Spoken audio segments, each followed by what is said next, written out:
Hello everyone, I'm Tracy Basoli. I met some of you yesterday when we talked about interviews, and some of you are new. You're all very, very welcome. I used to be an academic a while ago. I use LinkedIn a lot and find it a really, really useful tool, increasingly. So I think it's a really good tool for you to get on and start using. So this is what I'm going to cover today. A little bit about how artificial intelligence is being used in recruitment processes today. So gone are the days where a human being will sit down and look through lots of applications. Now we're having artificial intelligence screen them. So we'll look at that. Some reasons why you might want to use LinkedIn, but I'd also get from maybe some of your reservations about using it. Not everyone wants to use LinkedIn, so we'll talk a little bit about that. We'll look at how to improve your profile, what goes on it in different sections. Keywords. So what we're going to talk about is it's really important on LinkedIn that you are using the appropriate words, because hiring managers, so people hiring people within organizations, and recruiters will search for you using certain words. So we're going to look at the importance of keywords on your profile. We'll look at connecting. So one of the functions, obviously, like any other social media, like Facebook, you can connect with different people. It's just in a professional context. And then some other functions and a little bit on privacy settings as well. Anything on that list? I mean, anything else that you want me to cover that's not on that list that comes to mind? If you think of anything as we go, let me know. Yes. So increasing use of online recruitment tools. And oh, hello to everyone online as well. Sorry, I forgot. Hello. If you've got questions online, just pop them in the chat box and Tamara will field them, and then we'll do it throughout the workshop. You don't have to save them to the end. Butt in. I like the fluidity.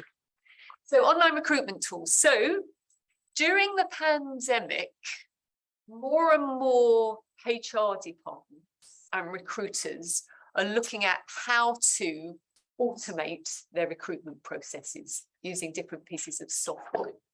So I don't know if you can see, but at the bottom here, it went up from 16% of companies were looking at that in 2017 to 21% were looking at this during the pandemic. So more and more companies are using software to find people. So the sorts of software that, so recruiters are people like the HR people that work in organizations, and sort of external people that work for companies to find the right people. That's what recruiters are. Hiring managers are the people that are employed in the company and doing a job. It might be your team leader when you get there. So that's what I mean by hiring managers. So they're employees. It's not just their role to recruit. So recruiters and hiring managers use all these sorts of tools now to find people. So the first one is find them. Then we've got seek out, and then we've got ARIA. And what these tools do is they scour the whole internet to find the right people. So they look at your public profiles. They might look at your social media. They might, if you're on any company websites, they might look at the company websites, at your profiles on there. If you've got any profiles up at UCL, they look at that. They look at applicant tracking systems, which are banks of candidates that are held by companies. And they also can tell the software to look for diverse candidates. So they're recruiting a good mix of men and women, or people from different ethnic backgrounds. So they can tell the AI to look for all sorts of different things depending on what they want in the company. Yeah, so it's just really important to just be aware that this is how recruitment works today. Were people aware of that, or is that kind of, have you ever thought about that sort of thing before, how recruitment works? No, no. Or when I tell you that, what goes through your head? What are you thinking? I'm invisible. You're invisible. Yeah. So how easy it is to get lost in the ether Yeah, absolutely. And I think that's why I think it's really important to build kind of personal connections with people. So going back to the alumni group that we were talking about earlier, if you can slowly start to get to know people in that group, they will enable you, hopefully, to be less invisible or more visible, because they'll probably put a good word in for you. With these kind of things, you do just get lost in the ether. So that's why the importance of kind of building networks. Yeah, and you don't have to be an amazing networker, but just talk to a few alumni that are now working in interesting jobs and slowly build your connections that way. Yeah. So the other piece of software there is Hire View, and we talked about this yesterday in the interview session. And this is the software that fires 3 questions at you on the screen, and you have to answer them in 90 seconds. So a lot of anonymity around this kind of stuff. Yeah. So it is really important to have a digital footprint. Yeah, and a professional digital footprint. So you might use social media for kind of fun and for social stuff, but I think it's also really useful to have a separate professional identity that you start to slowly develop over time. You're not expected to have one right now, but now's the time to start thinking about the professional identity as well. Yeah, so these are the sorts of things that you might have online, and I'm going to talk about LinkedIn today at the top. Any questions at that point or comments? No? I'll carry on. So why use LinkedIn? Any thoughts? Why should you be using it now? Why have you got to use it? It's just a platform to promote yourself and sort of gauge with interest or with companies of so particular career interests, to see job ads, for employers to see you, to connect with people in the industry. Absolutely, all of those things. So it's a platform to sort of showcase what you can do, what you're interested in. So that's one use.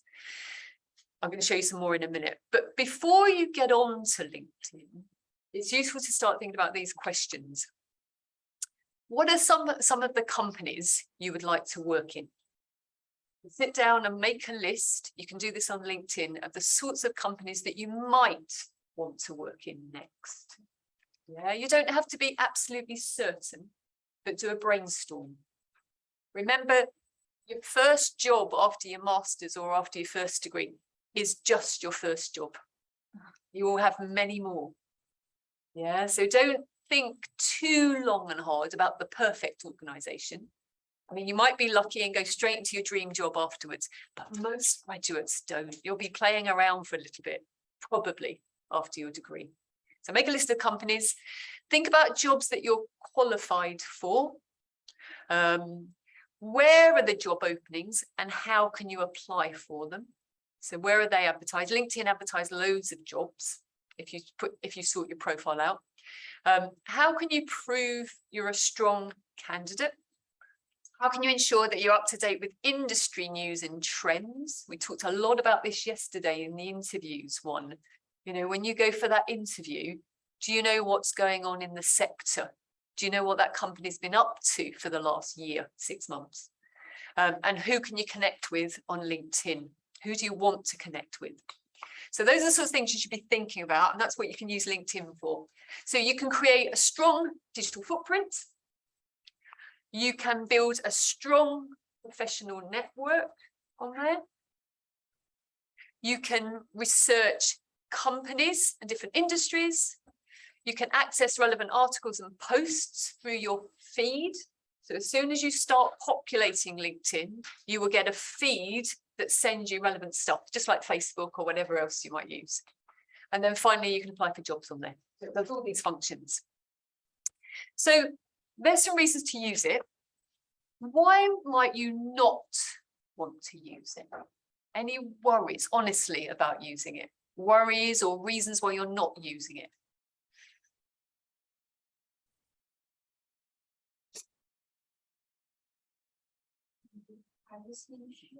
Privacy, yeah, absolutely. So maybe fears around who will read what you're putting out there and what they'll do with it. Yeah, absolutely.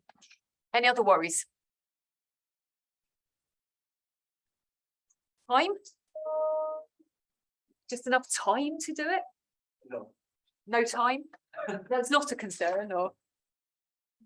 Someone has said sometimes LinkedIn can be toxic.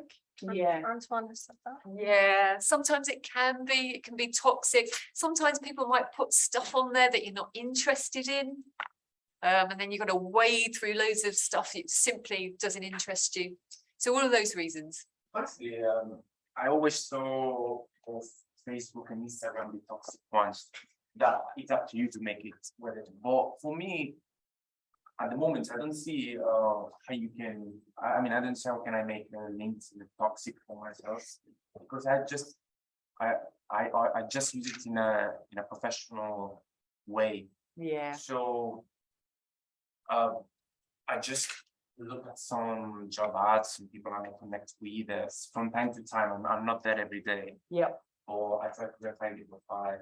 Yeah. I don't see it as a Yeah. toxic social Yeah. media. I think it can be. Sometimes people might put something on LinkedIn, post something where they may be really quite vulnerable. They might say something about having lost their job or something like that. And then sometimes you'll get mean people that will come in and say horrible things.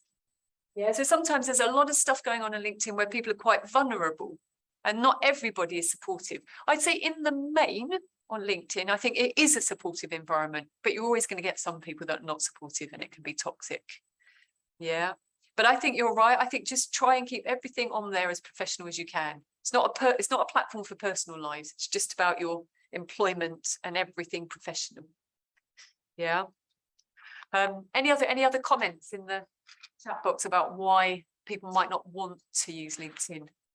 Yeah. No. Okay.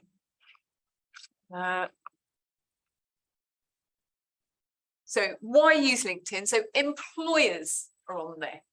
Okay, lots and lots of employers are on LinkedIn. Civil service, I did a little search. Civil service, the Cabinet Office, political risk organisations and consultancies, public affairs organisations, consultancies like Bain and Chatham House and think tanks. Loads of different companies on there. And you can go to the company website and you can look at all the employees that are working in those companies. So it's a really good source to find out who's working in these different places. And I urge you to be bold and reach out to people. If there's a particular think tank you want to work in or a particular organisation, start to kind of gently reach out to people and see if they'll connect with you. I'll show you how to do that in a minute. Yeah, so lots of employers are on there. People are on there. So you'll find people in the different groups on LinkedIn. And we were talking earlier about the political science alumni group. Look them up, join that. Then you can message and talk to all the people in that group. So groups are on there and individual people. So I just put in UCL political science and you can find people that have done political science at UCL. So with some clever searching and Googling, you can find people to reach out to. It's just a really good bank of people. So other reasons why maybe you might not want to use it, lack of time.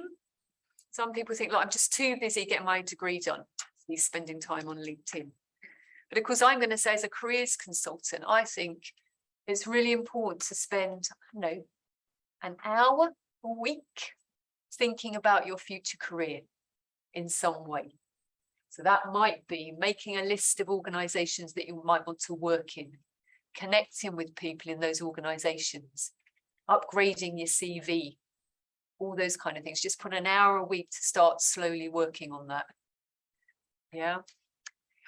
Fear around social media privacy. So I have, on one or two occasions, I've had a couple of women say to me that they've got unwelcome attention on there. It does happen, again, like all social media, but it's unusual. Unwelcome recruiters and salespeople. Sometimes salespeople connect with me on LinkedIn and say, I'm selling you this product. I don't really want to connect with them. Some people say they don't know what they want to do next. So they're not sure how to tailor their profile. That can sometimes be a real barrier. They don't know what keywords to put in there and how to do it. So that stops them. And you need to sift through loads of irrelevant stuff. So creating or improving your profile. Who thinks that their profile's pretty good at the moment? Yeah? Why is it good? Tell us. What do you think's good about it? Over time, you sort of look at how, so say, my friends, companies only gone on to get graduate jobs, but master and graduate jobs, and you sort of see the template in the way that they structure and lay it out over time. They're just constantly changing the profile, how it reads, how happy it is, sort of experience that you've got. Yeah. You're just not always adding things, but just bits of things here and there to change it as things happen in your life. Yeah, absolutely. I think that's a really, really good tip. It's a moving thing, LinkedIn. It's not static. You should always be playing around with it, changing your headline a little bit, looking at other people's profiles, getting ideas from them, and just keep updating it, and it will get better and better. And don't forget, any change is not permanent. Yeah, you take it back and play with it a little bit. So a few things on your to-do list for LinkedIn. We'll go through them each in turn. If you want to have your profile open, that's great. You might want to sort of look at your profile as we go, or you might just want to listen. So we're going to look at your profile picture, personalizing your URL, your headline. This is a really important one. An appropriate about section. That's a little bit that talks about who you are and what you do. A bit like a profile at the top of the CV. The experience section, skills, recommendations, and connecting. So we'll go through each in turn. So creating or improving your profile, the profile picture. So any thoughts on what your picture should be, how you should look, what the background is? What are you thinking with your picture? Filters? What should it look like? What's an ideal picture?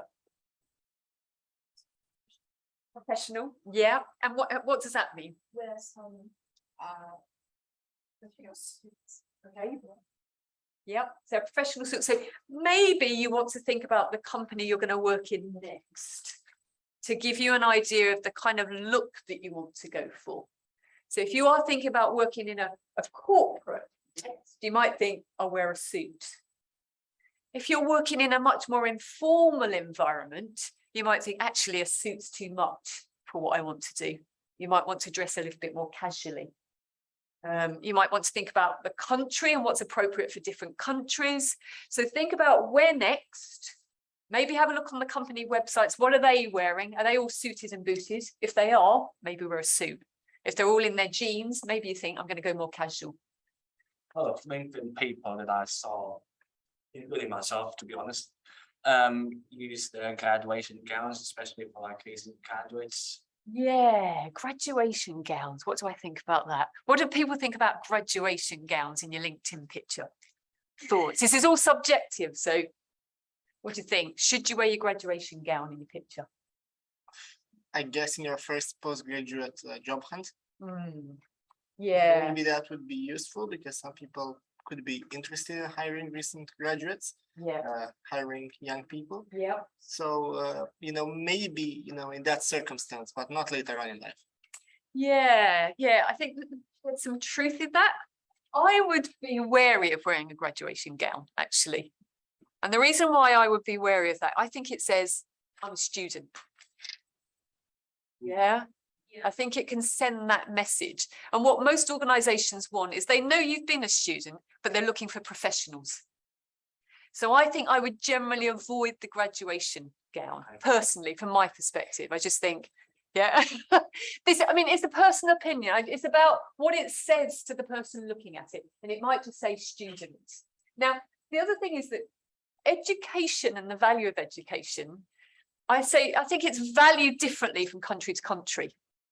So in the UK, for example, I would say on the whole, employers want really work-ready people. They really value work experience in the UK. So I think in that context, a graduation gown might make you look a little junior. But there might be other countries and contexts. I do a lot of work in Germany where education is highly valued. I work with a lot of PhDs. And so in that context, you might think, well, maybe a graduation gown's okay. Yeah, so I think, again, it's really contextual. But I think to be on the safe side, I would probably avoid it. You want to look like a professional. Yeah. Anything else about your picture that you should have in it? It should probably be only you in that picture. Yeah. Yeah. Contrary to my profile picture.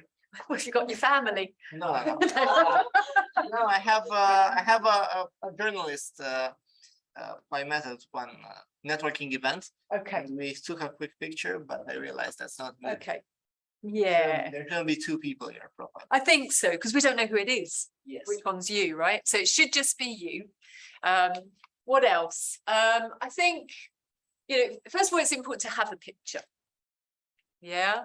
And you can do all sorts of things with your picture. You can change the background. Yeah. You can change the picture. Your picture should fill about 60% of the frame. Yeah. We don't want you in the distance so we can't see you. About 60% of the frame. Make sure it's nice high resolution and it's not pixelated. I'd say look positive and approachable. Look like someone that someone would want to work with. Yeah, don't look too serious like your passport photo where you can't smile. Yeah, so positive and approachable. You can play with filters, spotlight and classic are nice and sharp, and you can change the background to suit your future working world. Yeah, so if that's in the city, you might want to have some Canary Wharf high-rise buildings. Just think about where you want to work next and choose the background accordingly. Yeah. Any thoughts on what you might have in your background for where you want to work, maybe? Anyone? Anyone got anything fancy in their background now? No? Okay, you've got the default, have you? Just kind of bluey. Okay. Yeah.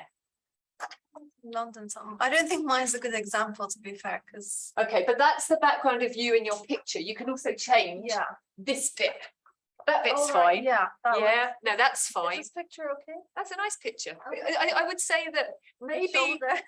maybe once it's kind of there, you might not be able to see your face clear enough because Yeah, I've just seen the picture. So you might want to zoom in a little bit more. Okay. Yeah, but show people. I mean, it's highly subjective, but you can change the background.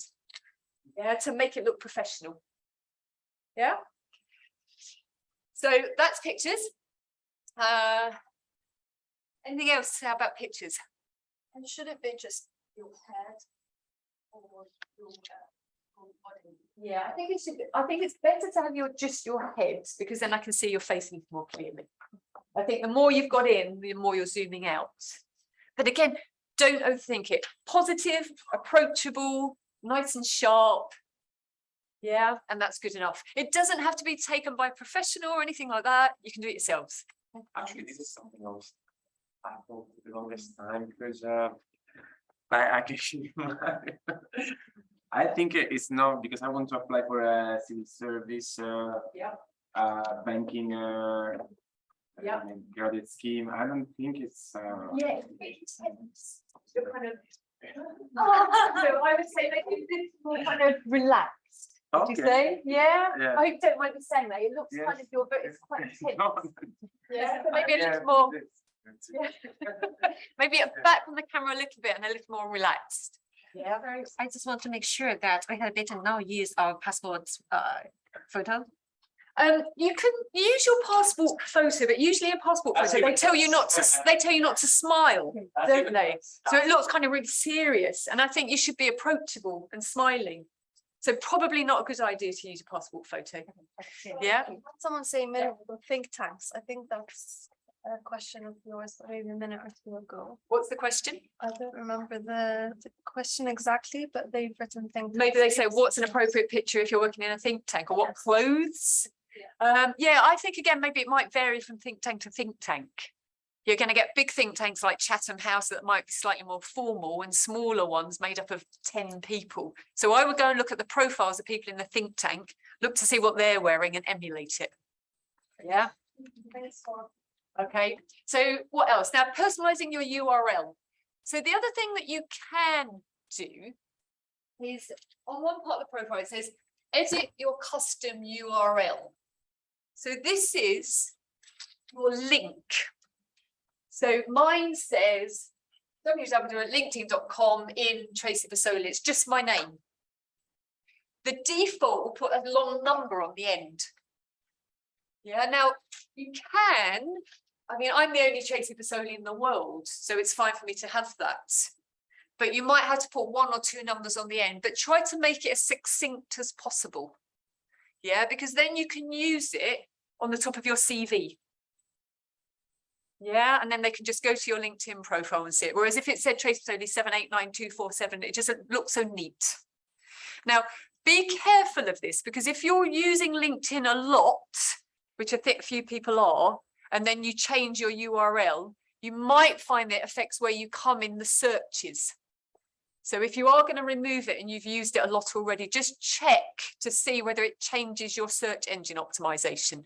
If you're new to LinkedIn, it's fine to just clip it off the end. Yeah, so it can play around with the search engine. So be careful when you're doing that. So keywords, recruiters and job matches, how recruiters find you. Now, when people like recruiters, these are maybe graduate recruiters, for example, look for you on LinkedIn, they use a piece of software called LinkedIn Recruiter, which they pay for to find the right people. So anyone working in recruitment pays for that software every year, and they use that software to find you. And the way that LinkedIn works is they will put in keywords. And the most important places where you need to think about your keywords so that LinkedIn Recruiter finds you and finds you quickly and you come high are in these places in your profile. The headline, which is the bit under your name, job titles in your experience section. So if you've been a project manager before and they're looking for a project manager, then you're going to be a match. Now, it's different if you're students, but you need to think carefully about maybe how you name your internships. Yeah, in this section, you might want to get some keywords in that internship. You might want to say researcher intern or intern, analyst. So you've got to find clever ways to get some of the keywords into your experience section. You can do both. The job title, in this context, I'm talking about the job title. Yeah, but try and get those keywords in the content as well. It's a good question. Yeah, so it's all about the search engine optimization. Think about that. The about section, which is the little summary about you. That's where they look for keywords. Location, I'll go over that later. But there's a section where it says show recruiters you're open to work. And you need to define where you're willing to work in that section. So if you only say London, England, the recruiters are only ever going to find you for jobs that are in London, England. So you need to diversify where you're willing to work if you can work internationally. Yeah. And then other sections like licenses, certificates, skills, courses. But that's the kind of order of importance for your keywords.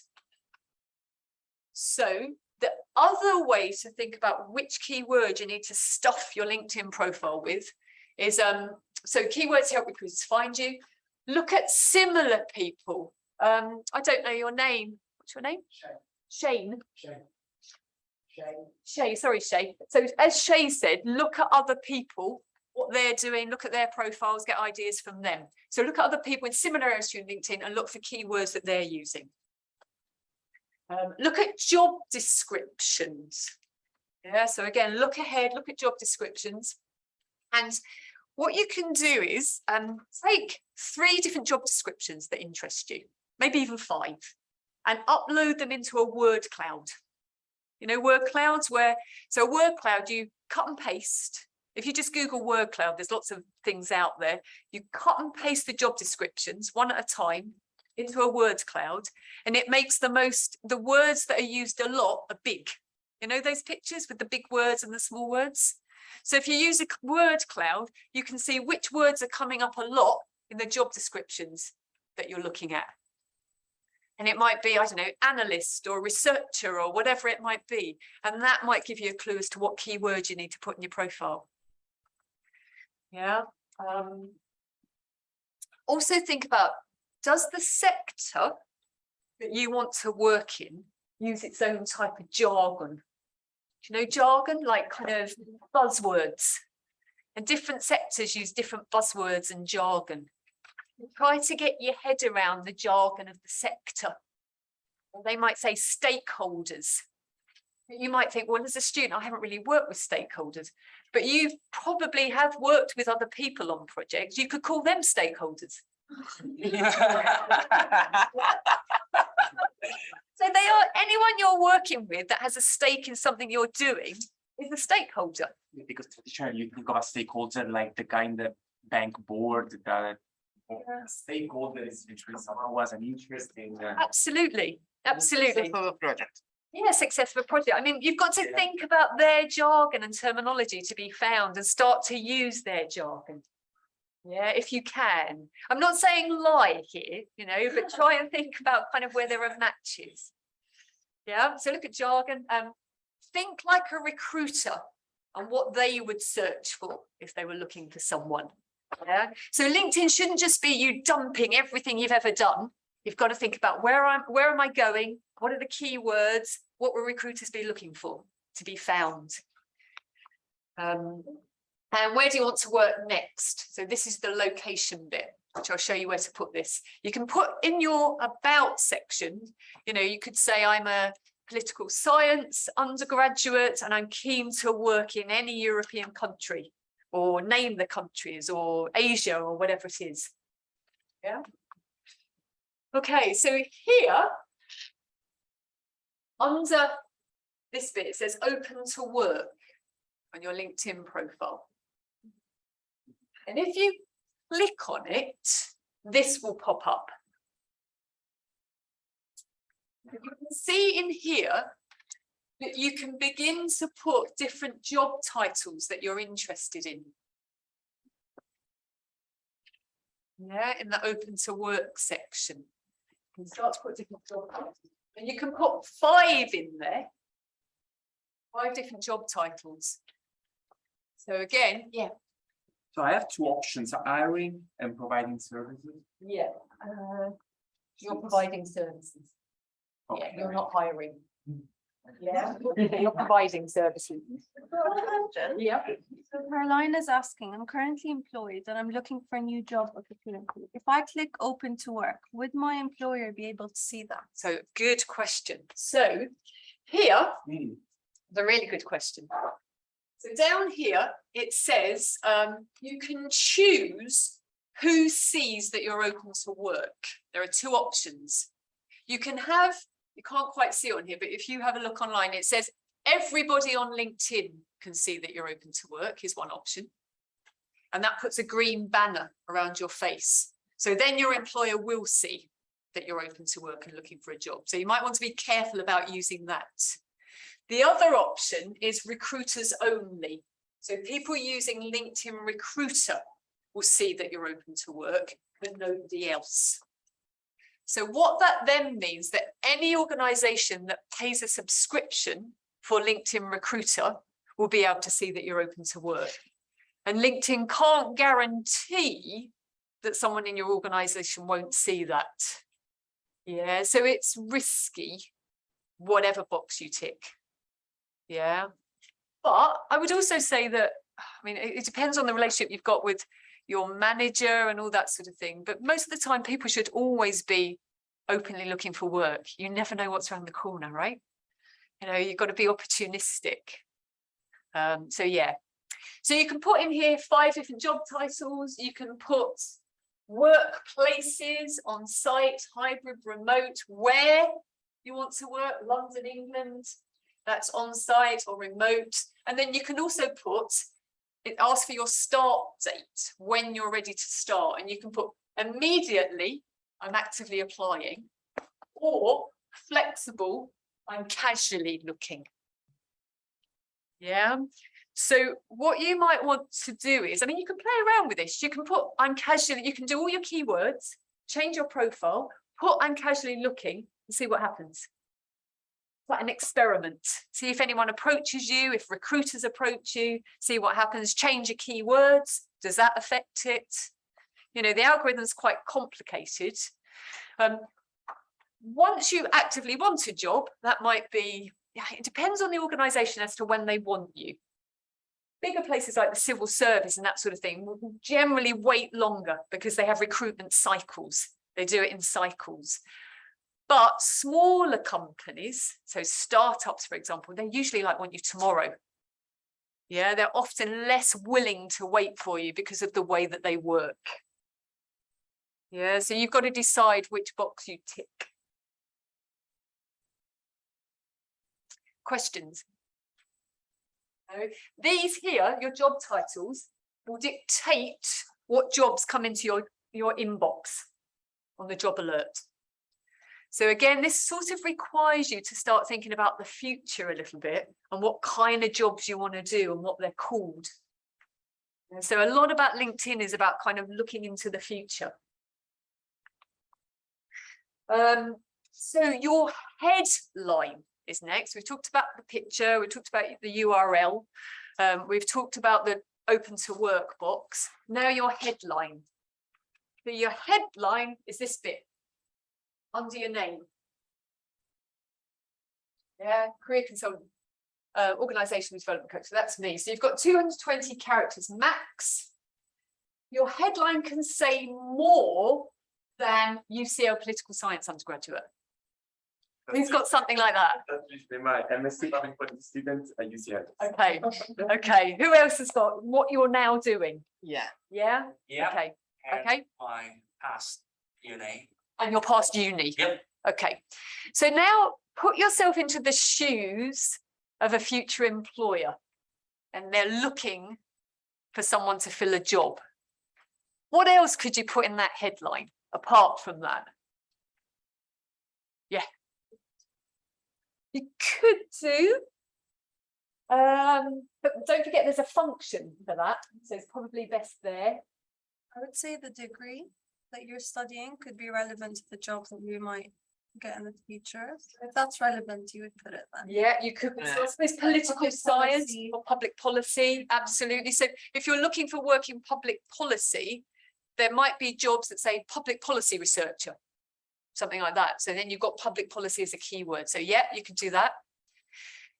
Anything else? What about people that've got work experience or internships? Yes. Obviously, you've got that current work experience and like actually got the 50% undergraduate with that next to it. Exactly. Yeah, exactly. So I'll show you some examples, but kind of this is your place to tell people what you do, your areas of interest. So also try and think, can I use keywords in here that align with the job, with future jobs I want to do? So I'll give you some examples.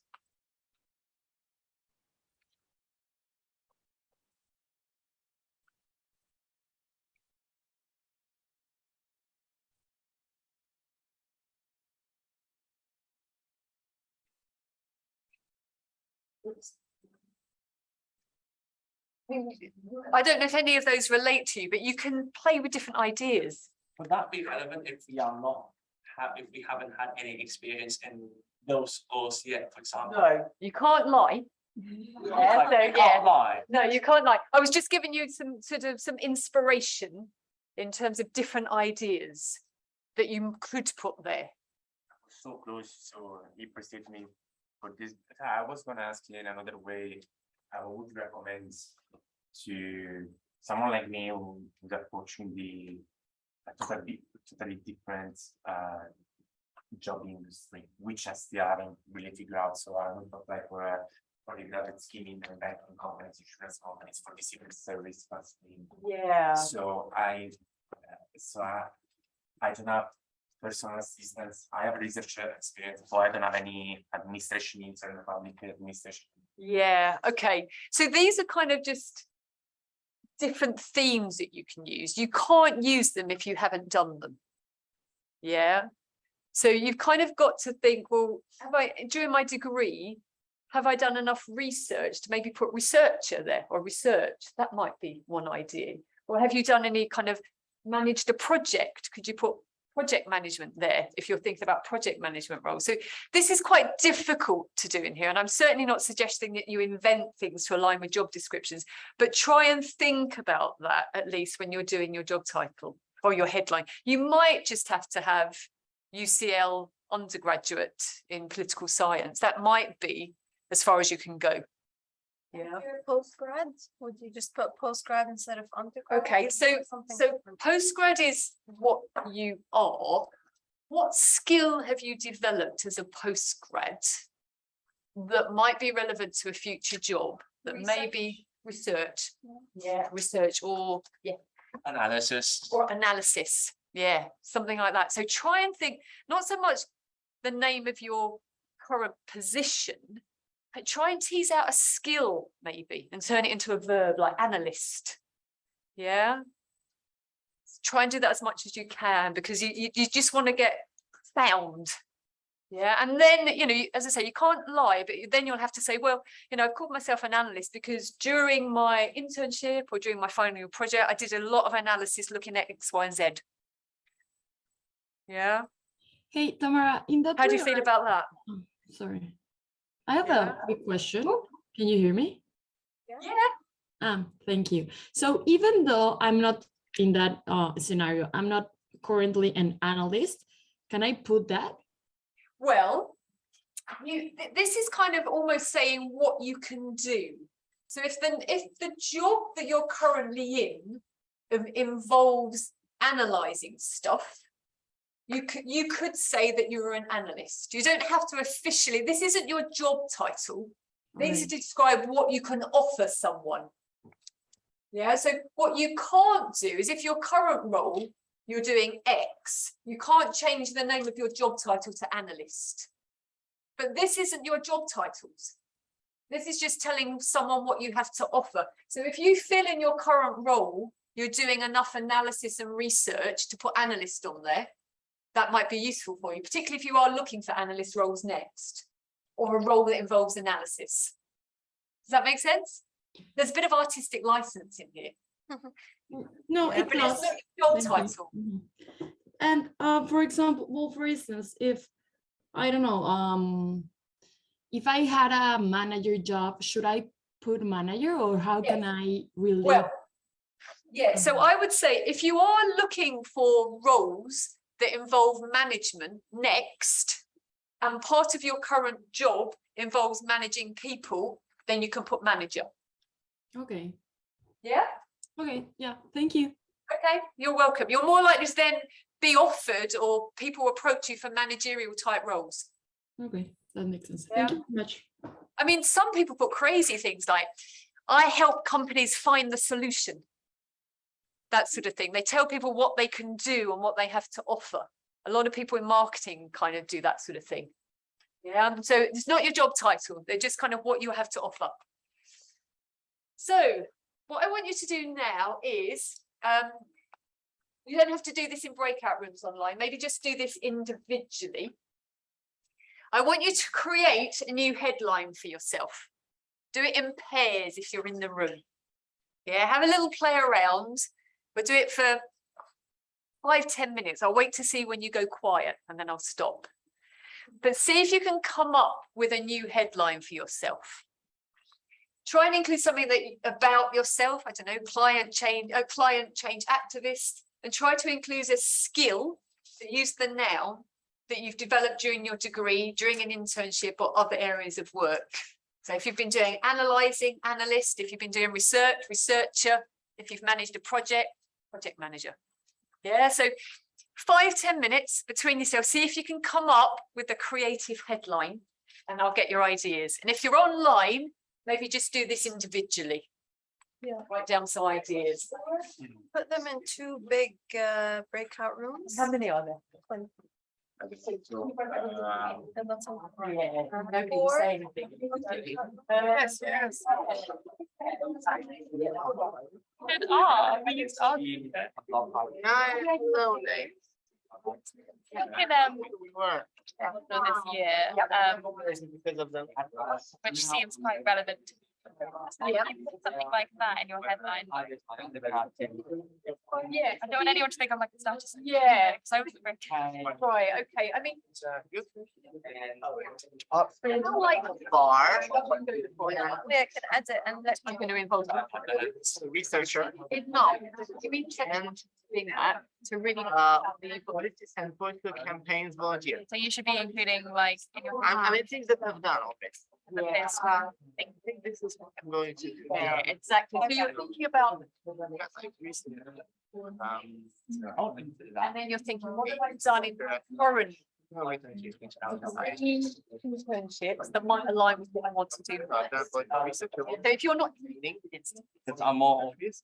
you are, then maybe to put it in Those things. like open text at the moment. Education, yeah. I'm gonna have a kids first. That's okay, we're working together. And like honestly, anything, because I don't have any, I've got loads of And the elections. I don't have any experience, and I'm just doing the masters. I don't start again.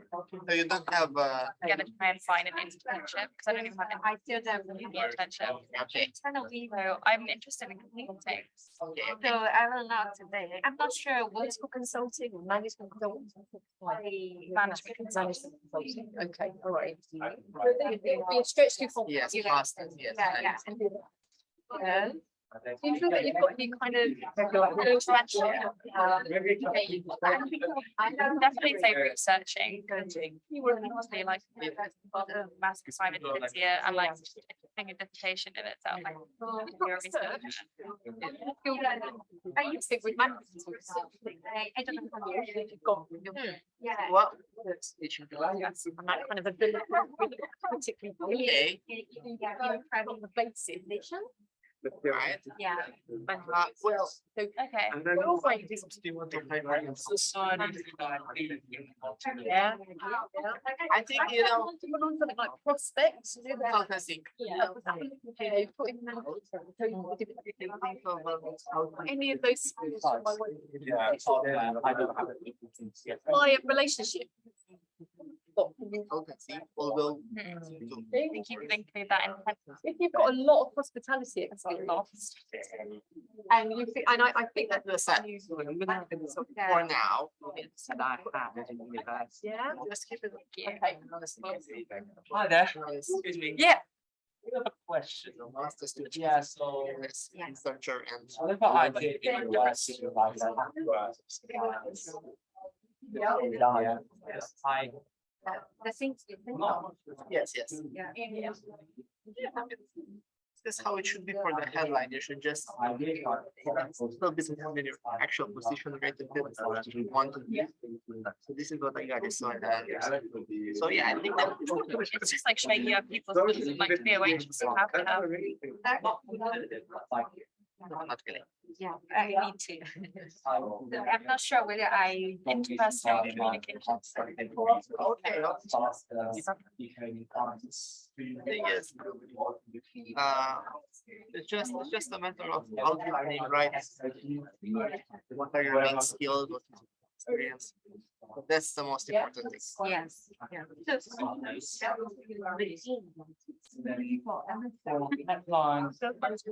I find Other people. I find that less embarrassing. You need to update it. So this photo. Like change. So you you work in. This is a journalist. I met at the event. I should change it. So I was thinking of changing it with Your own. this one. Many of them were essays. I want to ask her as well. Yes, yes, I think it is. And now I think I'm gonna say. Based on qualitative analysis and. how are you doing? How is everything this term? How is last term? Yeah. Okay. Just need some skills training. There are some like skills games in LinkedIn. There are some skills quizzes. Skills Yeah, quizzes. yeah, there are skills quizzes on LinkedIn as well that you can do. Let me bring you back. Anyone come up with some new ideas, either online or in person? Sorry, online will be with us in 40 seconds. Okay, that's fine. Coming back now. Okay. I've got a whiteboard. I haven't got a whiteboard, have I? No. Well, I'll just have to ask you. Any ideas? What did you come up with? Any new headlines that anyone wants to share with me? Yeah, we did some productive new work together. So we agreed on, yeah, it's have to be something like UCL MSc graduates for me, and for her UCL MPA graduates, because and then for me slash, well, I started with a qualitative and quantitative analyst, or a qualitative and quantitative researcher. So Okay. either or we take off qualitative and quantitative. Yeah. And I go for analyst and client support. Because that's what I developed in my years in the hospitality. Yeah, we were talking about that earlier. Definitely. We were Yes. talking about customer management, Yes. client Yeah. relationship management. Yeah. So I Yeah. was going for a customer service, but she came up with client support, which is much better. Sounds Yep. definitely better. Absolutely. That's great. I think you're getting the message now. What we're doing is thinking about future jobs and then drawing on all our experience to think about what skills can we highlight in that headline. Yeah, moving away from just that single identity of being a UCL undergraduate in political science, which is important, but you're more than that. Yeah, it's all of the things that you've done. Particularly those of you that have got work experience in other things, even if those things aren't necessarily in the political environment. Yeah, they're all going to be useful in some way.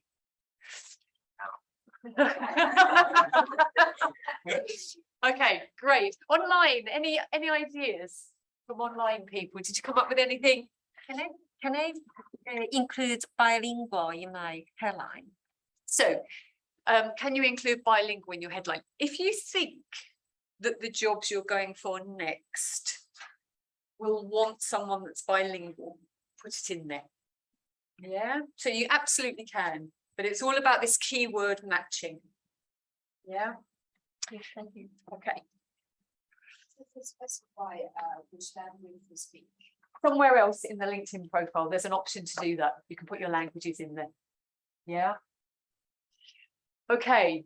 So any comments from online or any ideas? No comments, yeah. No? Right, I'm going to move on, I think, to the about section. The about section is the summary about you. A lot of people don't fill this in. Have a look at other people in the sectors you want to work in, see if they fill it in. Yeah, if they don't, you don't necessarily have to fill it in. I think it's a good place to get more keywords in though. Yeah. So 2,000 character limit, it should be able to be quickly skimmed by a recruiter. Shouldn't be a life story. They won't read it all. Use the first person, I am. Give an insight into your interests, values, and drivers to bring the summary to life, and use keywords. So you can have long versus short. You've got up to 2,000 characters. If you have a long one, it can increase your keyword density for the search engine, but it probably won't be read. Certainly not by a recruiter or most people. The way we read online, we don't read essays, you just skim read. Yeah, the short one, 297, for example, it's got a lower keyword density, but it will be read. So all I'm talking about here is how long should your about section be? I'm a pragmatist, I usually go somewhere in the middle. Yeah. So here's an example. So what I've tried to get in there, I've just made this up, is skills, which I've highlighted in yellow, subject area in green, and a little bit of personality in blue. Try and get a little bit of all of those things in there.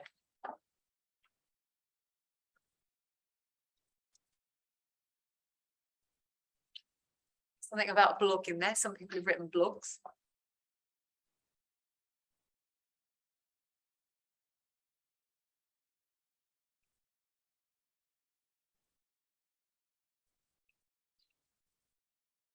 Yeah, you'll get the slides, by the way, so don't feel that you have to write this down. So that's a little about section. So we're trying to get the keywords in there. Yeah. So So next is the experience section, the work experience section. So that's this bit here in experience. You've got experience, then you've got education. You've got up to 2,000 characters. So there's mine. So we talked about this yesterday a bit in the interview workshop. Generally, it's good. Remember, we talked about whether to put all our work experience. Yeah. Usually, it's a good idea to put all of your work experience in that section, mainly because you don't want any gaps. The exceptions are maybe casual weekend jobs in the coffee shop. Probably don't have to put those in there. Very short-term jobs, but most other things you put in there. Yeah. Keep your experience short, maybe 3 or 4 sentences, and try and get the key words in there again. Quantify if you can in this section. So manage a budget of X or worked in a team of 10. So put numbers wherever you can. And this goes for your CV as well. We'll talk about CVs tomorrow. You can also, here is a really good place to add relevant social media. So if you've got a blog or a website, or you've got a recording of you giving a presentation, all of that stuff, you can upload loads of stuff onto your experience section.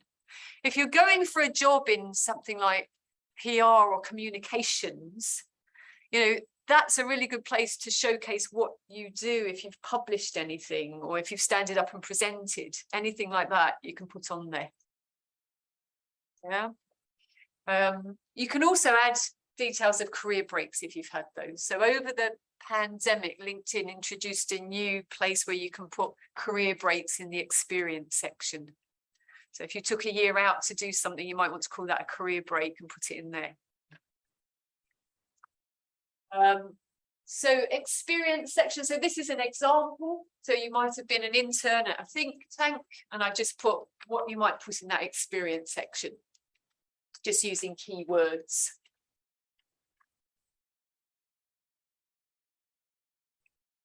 Yeah, and I just made it up.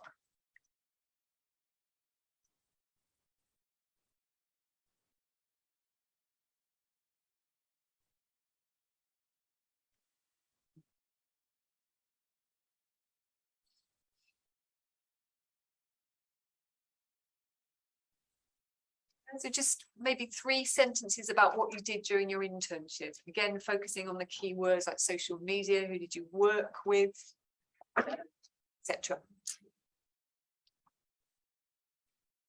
Okay, questions about that?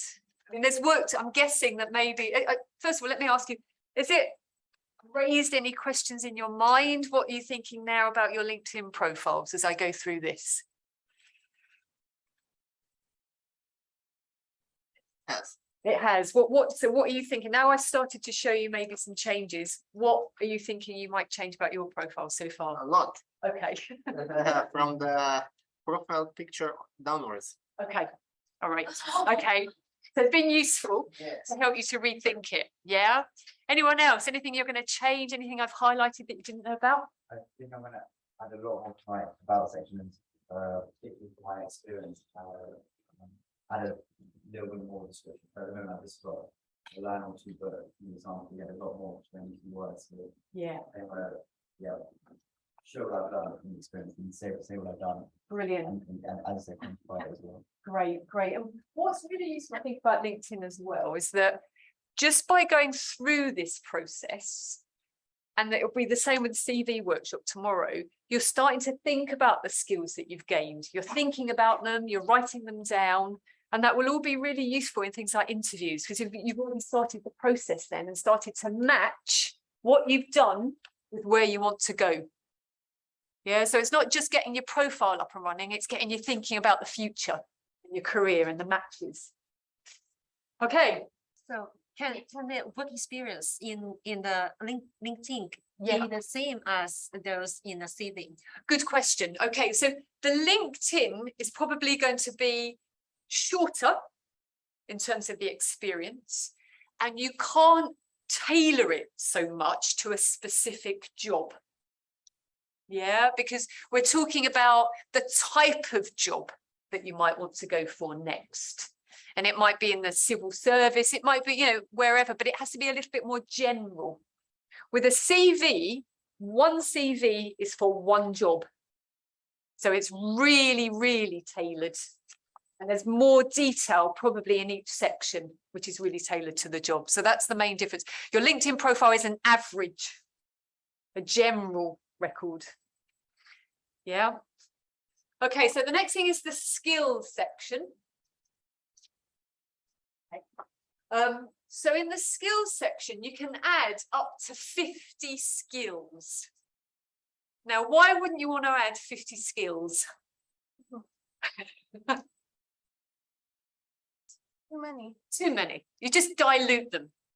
Yeah, it's too diluted. So choose between 5 and 10 skills. And again, I take you back to this kind of idea of job descriptions. Think about job descriptions, think about the type of jobs, think about the type of skills. If you have 5 skills, apparently LinkedIn tells me that it increases your viewing by 17 times. So you've got to put your skills in there. Think about future jobs. Apparently, I read this recently, endorsements of your skills. So what happens is you put your skills up there, and then people that you've worked with can endorse you for that skill. So if I've worked with Tamara and we've done some research together, I can go and tick research for Tamara. And I mean, I don't know how useful that is. Apparently, recruiters aren't necessarily interested in endorsements. I've heard anecdotally. Yeah, so don't spend too much time trying to get endorsements, but do put your skills on there. Yeah, so that's skills. So just individually now, I just want you to write down 5 skills that you think are most relevant for your LinkedIn profile. Just a few minutes, write down 5 skills that come to mind that you think are useful for future work.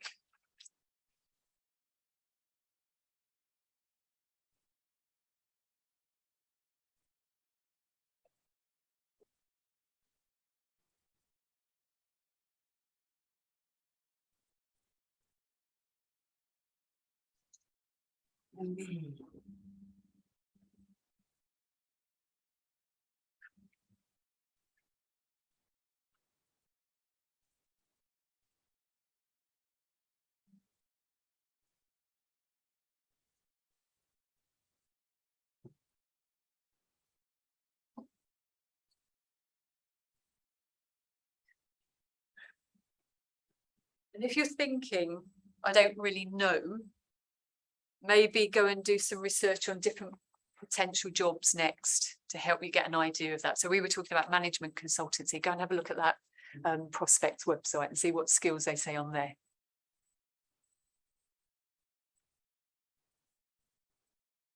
I think, as I said this before, but I think if you're wanting to go into management consultancy, I think it's a really good combination of skills to have those customer service skills. Mm-hmm. Particularly with, then you add on the research skills to that as well. I think it's a great combination. Network with some people in management consultancy. Go along to the events, talk to people, reach out on LinkedIn to them. Yeah, definitely. It's the only way you get into management consultancy. You've got to know people. Really, through networking. Yeah. Okay. Yeah. Well, not the only. It's easier. Okay. Any skills? Anyone want to share a skill that they're going to add? Your skills. I mean, maybe knowledgeable in the Microsoft Office direction. Okay, yep. There's a skills quiz on LinkedIn that you can do. I think I recently did the PowerPoint one, and then you get a little LinkedIn certificate for Microsoft PowerPoint. Okay. Yeah, so if you want to play around doing those skills, again, I think it's better to spend your time making your profile good than doing the quizzes. But if you've got a quick kind of 10, 15 minutes, you can do those skills quizzes. It asks you, I don't know, 20 questions about the functionality of PowerPoint or whatever it is. Yeah. Okay. Any other skills that people are thinking of putting in their profile? I said interpersonal and communication skills. Yeah, great. Excellent. All right, so that's the skills. So the next thing is creating recommendations. So recommendations are kind of, do you know what a testimonial is? It's like when somebody writes a short piece to say something about you, something positive. So recommendations, recruiters really like these on LinkedIn. So if you've been involved in maybe a collaboration with some fellow students, if you've been working on a project as part of an internship, or maybe an old boss in hospitality, anything like that, if you can go back to that person and they're on LinkedIn, you can ask them for a recommendation. So you look them up and then you click on here, more, so put this name in here, put more, and then it says request a recommendation. So look to see if they're on there, and then you can ask them for a recommendation. And what you need to do is just be really specific with them about what you want them to recommend you for. So we talked about customer service. You might want them to say something about how you built relationships with the customers you work with and what you were good at. So you can maybe contact a few people that you've worked with and ask for a recommendation. Yeah, it's really good to have kind of external validation, something that you've been doing and that skill, rather than it just being your opinion. Yeah, so think carefully and only get meaningful recommendations. Maybe don't go to your best friend and ask them, because that won't mean anything. Yeah, so go to someone maybe a little bit more senior that can say something specific about you. Or a lecturer. Yeah, a lecturer, if you've worked together in some way with that lecturer. Yeah, if you've worked on a research project with them. But if you go to a lecture and you're one of 100 students that they may have had a little bit to do with, they might not be able to say anything specific enough about you. Yep. Yeah. So think carefully about who it is. Yeah, you're more likely to get a recommendation if you give one. So sometimes what happens is this kind of reciprocal arrangement. So somebody will ask me for a recommendation. I'll take the time to do it. And then probably I'll say, could you give me one as well? So that happens a lot. Yeah, try and think about that. So recommendations are really good. Do you know what, the other thing I like about recommendations is I've got about 9. Every time I'm feeling a little bit low in confidence or a bit sad, I go and have a look at my recommendations and then I feel better. So they're really good for kind of just lifting your confidence when people say positive things about you. That's recommendations. Now connecting, next bit. So who to connect with on LinkedIn. So where do you start? Who can you connect with on LinkedIn? Yeah. Anyone you know in your university network, or maybe people you have worked in hospitality, or anywhere else you have volunteered, sports club participation, maybe. Yep. Constellation. Yeah, you can connect with really whoever you want, but it takes time to connect. So maybe think a little bit about your rules of connection. You might want to think, right, my criteria for connecting are X, Y, and Z. So my criteria, for example, are I connect with anyone who either I can help them in some way. So my posts on LinkedIn are useful to them in some way, or they can help me in some way. Yeah. So if someone's trying to sell me a product and I don't think it's useful, I just don't connect with them. Yeah, so that's what's going through my mind. Can either of us benefit each other in some way? So it's personal who you connect with. Some people I know only connect with people they know really well. And so their network is smaller and maybe more select. I always think you never know when people might come in handy for you. In my job, it's really useful for me to know loads of people because I never know whether, they can come in and speak on a careers panel for me. People are just useful for me. But it's up to you to think about kind of who's going to be useful for you. But maybe a good starting point is your fellow students, because they will all go and work somewhere else at some point in the future. And you'll probably all go on and do really great jobs at some point. And then you've already got the basis of a good network. Yeah. So some ideas, people you've worked with in the past, maybe during work experience, internships, always useful to collect them. Yeah, go straight onto LinkedIn. Other students on your course, UCL alumni on the LinkedIn group, like we were talking about early. They will be working in all sorts of great places, and they may be able to give you a little bit of help in accessing work, jobs, opportunities. Use them because they were probably sat here, some of them not so long ago. So they'll be able to empathize with you. They know what it's like when you're job hunting. Yeah, so connect with them. Lecturers and academics that are on LinkedIn. Not all lecturers and academics use LinkedIn, I've noticed. Some do, but not all. People you've met at events such as careers talk. So the first thing I do, if I'm in a talk and it's interesting, I get straight onto LinkedIn while they're talking and I send a connection request. And I say, I really enjoyed your talk on X, particularly the part where you explored Y. It would be good to connect. Yeah, so that's really useful. Any relevant second degree connections of people that you might know. So if you connect with me on LinkedIn, you might then see that I know certain people. And you can always come to me and say, Tracy, I notice you know this person. Could you introduce me? And if you catch me on a good day and I'm not crazy busy, I probably will. Catch me on a crazy manic day, I might not even see it. Yeah, so that's the thing to remember. Sometimes people will say yes and help you, and other times they won't, but it's still worth asking. And whoever else you feel comfortable connecting with. There's nothing to stop you connecting with whoever, but you're more likely to get a yes from what I call warm contacts. So these are people that you either know or are second degree connections, but there's some association. So it might be that they've been a UCL alumni, but in some way you've got something in common with them.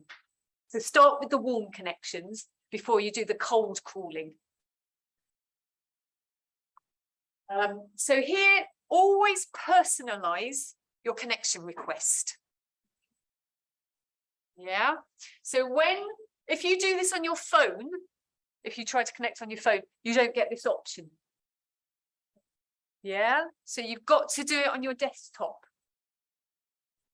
So connect on your desktop. And then what happens is this pops up. You can customize your invitation as a note. So why do you think it might be important to put a note in there? Why do people like to see a note, a personalized note? So this is when I received the invitation to connect. You are trying to connect with someone. So after this workshop, you send a connection request to me. And that pops up. That pops up. To sound more legitimate.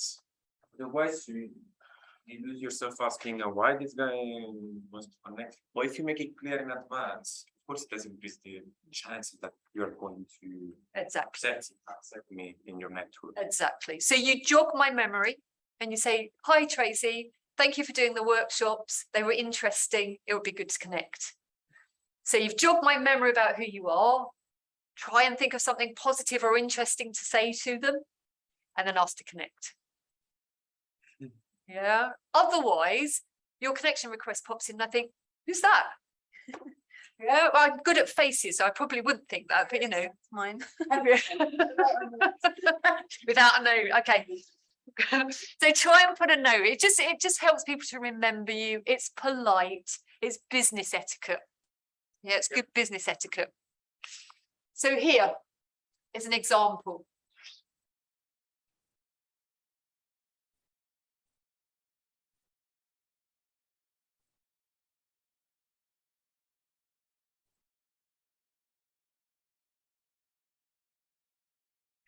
Yeah.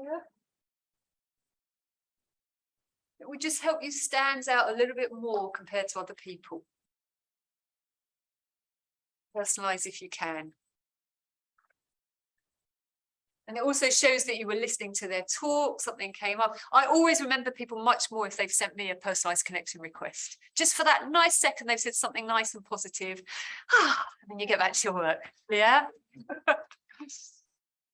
So, how am I doing for time? I don't know how I've got time. 15 minutes. Okay, all right. I don't think I was going to do that. You can do this for homework.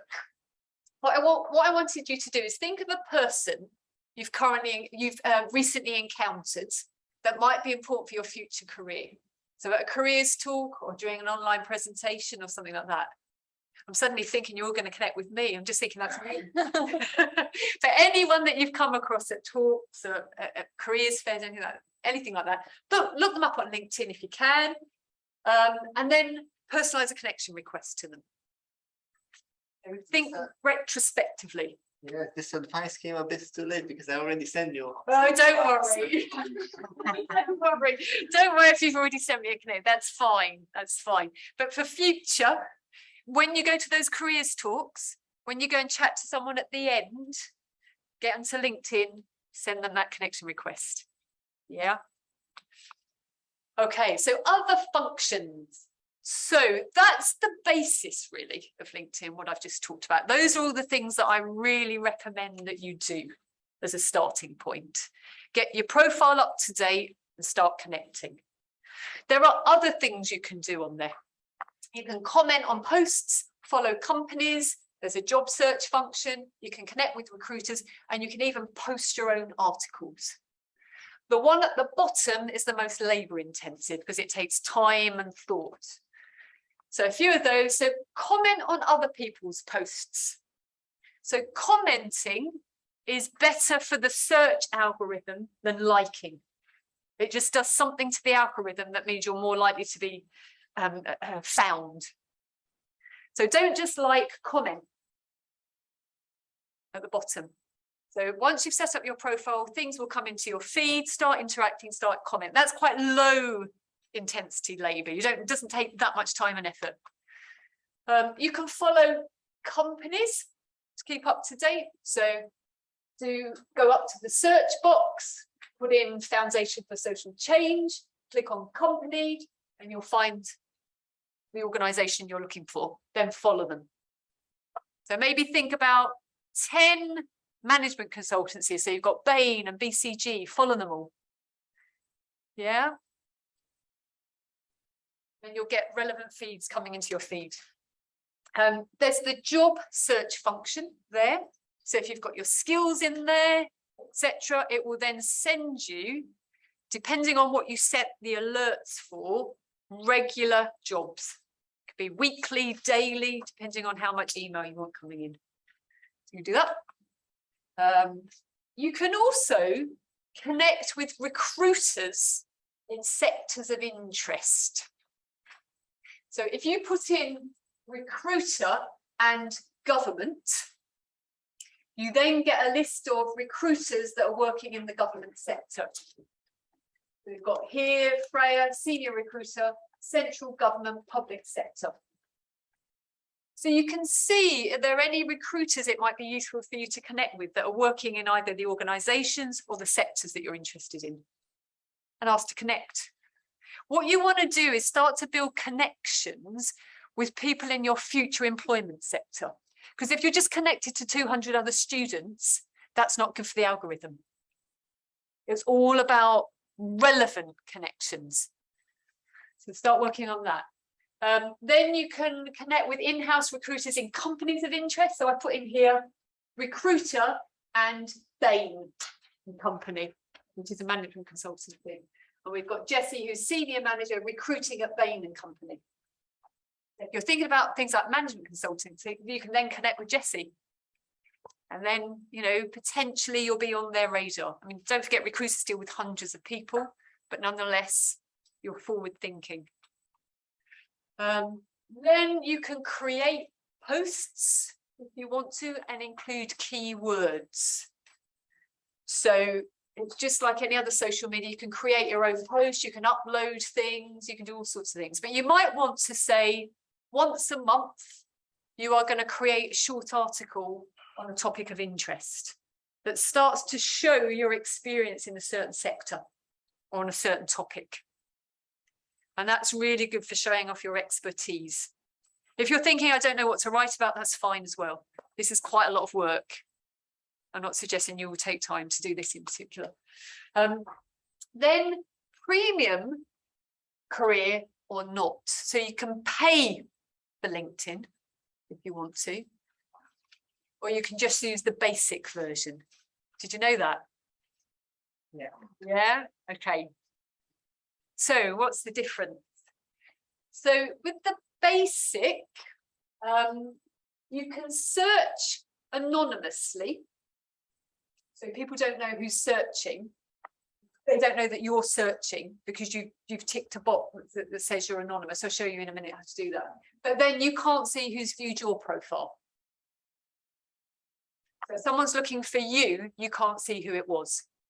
So it's a sort of reciprocal thing. Whereas if you pay, you can be anonymous when you're searching and you can see who's looked you up. Yeah. On the basic, you can connect with first and second degree connections, but only third degree connections if their settings allow you to do that. That's up to them. So it's limited the pool of people you can connect with. Whereas on the paid one, you can connect with whoever you want. So sometimes people get it free for a month, do crazy connections because you can connect with everyone, build up your connections then, and then cancel your direct debit. Yeah, you can do that. The other thing is you can access salary intelligence if you add yours. So you can look at on the basic, you can look up salaries. But you can only look that up if you put your current one in. So again, it's a reciprocal arrangement. Whereas on the premium one, you can access loads of salary data. On the premium, you can also look at LinkedIn Learning. So there's loads of courses on there. There's loads of stuff on management consultancy on there. There's lots of additional courses, but you have to pay for those. And also on the premium, there's competitor intelligence about other job applicants. So up here, I don't know if you can see it, but it tells you that I'm in the top 25% of 227 applicants. So it tells you how many people have applied for a certain job you've applied for. And based on your skills and experience, where are you in the ranking? Yeah, so that's the paid version. There's probably lots of other functionality to it as well. So you might want to spend 25 quid for a month or two when you're actively job hunting, but not now. Don't know. It's up to you. Yeah. And then the privacy settings. So on the left, who sees what profile information? So you can play around with all the privacy settings. Take the time to do this to see who can see what about you. That's on the left. You can also see who sees your activity. So when you're posting things, you can determine who sees your activity. So I'm not going to go through all of it because there's so many different functions, but I would advise you to spend time looking through the privacy settings. I've already talked about this, but this is the profile viewing. So with the free version, you can view in private mode. So when I look people up and I click on their profile, it will tell them that people are looking at them, but they don't know it's me. So you can tick anonymous LinkedIn member, or I can just say me. Depends on how you feel about this type of thing, whether you want to be anonymous. I think it's a personal decision. And choose who sees your email address. So there's functions like that. Do you want everyone to see your email or not? You can. This is a really important button. Hiding profile changes. So every time you update your profile, you don't want all your connections to suddenly see that you've been playing around with it. So you need to tick this. You don't want everyone to see that you've been updating your profile, because I don't want to know that people in my network have been updating their profile. So you need to click that button, no. And then finally, just some other resources, because I'm coming to the end now, aren't I? Yeah. So other resources. So this is, you've got free access to LinkedIn Learning through UCL Careers. So you don't need to pay for the premium. You can access all the LinkedIn Learning through UCL Careers. And here, there's the link at the bottom, but UCL Careers have done a kind of tick list of everything that we've done today in a shortened version, like a little summary for you to go through. And then finally, I think this guy's quite useful. I follow him. He knows everything about LinkedIn, the back end, how it works, how the algorithms worked. So if you're interested in the more technical aspects of LinkedIn, he's a good person to follow. He's called Andy Foote. He often posts on all the different details about LinkedIn. I don't understand the back end and how the AI works. So I follow him. And then if you want to see how well you're doing on LinkedIn, there's something called the Social Selling Index. And I'm going to send you the link, but you can go on to that once you're logged into LinkedIn. If you click on that link, it tells you how good your profile is. Click through and have a look at that. So at 5 minutes to go, I think, or a few minutes, I've covered use of AI, why to use it, why use it, maybe why not as well. Improving your profile, keywords, connecting, how to go about doing that using good business etiquette, a few more functions, and the privacy setting, which you need to study as well. And that, my friends, is it.